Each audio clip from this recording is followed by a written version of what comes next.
Hi there, it's Miss Muenzer, and we are going to be reading Chapter 5 of Nim's Island. Nim stood in the doorway, looking out to sea one last time before sunset, just in case Jack got home faster than he thought. Because no matter how much she liked reading letters from Alex Rover, she'd like to see Jack's sails even more. Through the shadows, she could not see a boat, but a brown-green dot floating on the waves. "Chica's coming!" Nim shouted, but Selkie and Fred had settled down for the night. Selkie grumble barked, but neither of them moved. In a few minutes, it would be completely dark. Nim pulled on her sweater and grabbed the flashlight. Its light shone on the dusk as she jumped down the rocks to Turtle Beach. Walking slowly on the cold night sand, she turned off the flashlight and waited.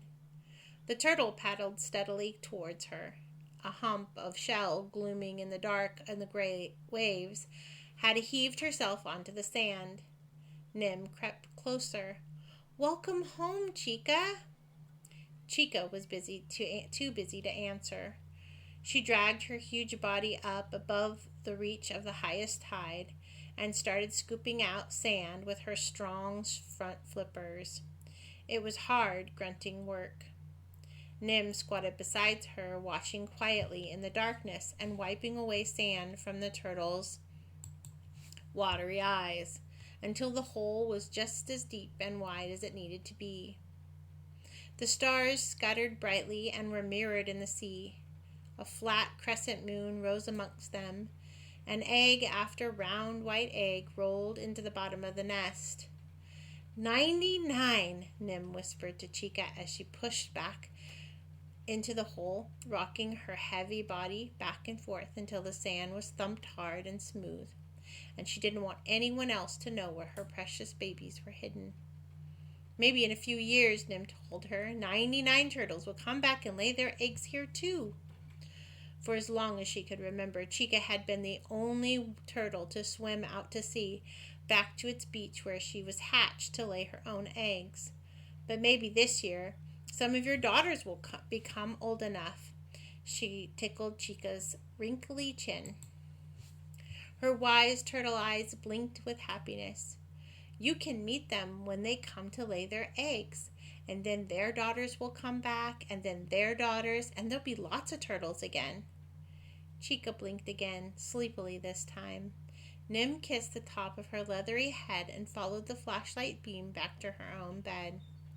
Jack didn't know why Chica liked to stay instead of leaving as soon as her eggs were laid, the way sea turtles were supposed to.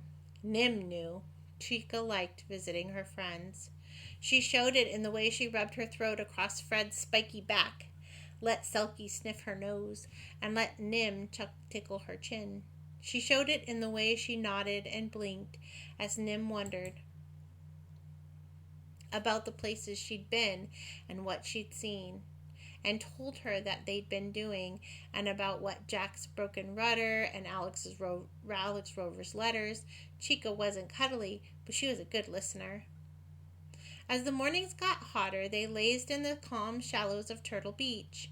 Chica was tired because she'd swum hundreds of kilometers and laid 99 eggs. Nim was tired because she had stayed up late watching Chica lay eggs. Silky was tired because she was worried about Nim staying up so late, and Fred wasn't tired, but he still didn't mind being lazy if everyone else was. Just before sunset, Nim raced up to the vegetable garden to see what was ripe. She picked a lettuce, a tomato for a salad, and dug up a sweet potato to bake in celebration bonfire, and fresh lippets from the rocks and coconuts for dessert.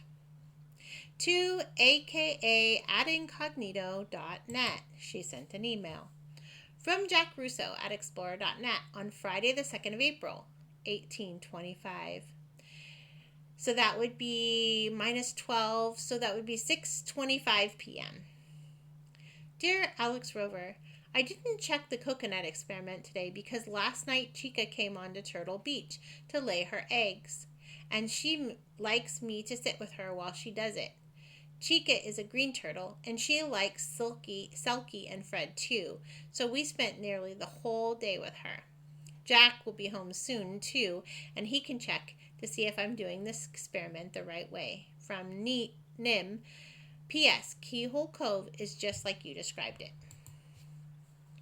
To Jack Russo at Explorer.net from AKAincognito.net on Friday the 2nd of April, 1330. So that would be 1:30 Alex Russo time. I'm sorry, Alex, the author's time, aka Incognito. Dear Nim, I think the right way to do the experiment is any way my chief experimenter wants to. Now I'm imagining Turtle Beach, pale gold sands marked by flipper prints of a very special turtle, and your footprints beside her prints. I'm turtle green with envy. Yours, Alex. Alex Rover sat and stared at her computer.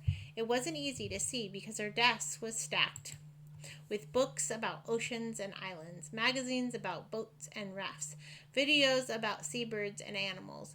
The walls were covered with a map of the world and charts of the moon and stars, paintings of the sea, calm and blue, wild and gray, and every other mood in between, and pictures of sandy beaches, rocky cliffs, coconut trees, tropical islands, coral reefs, seagulls, and frigate birds. But Alex was thinking about Nim and wondering whether Selkie and Fred were her sister and brother or pets. All right, that's it for Chapter 5. Join me again soon for Chapter 6. Have a great rest of the day.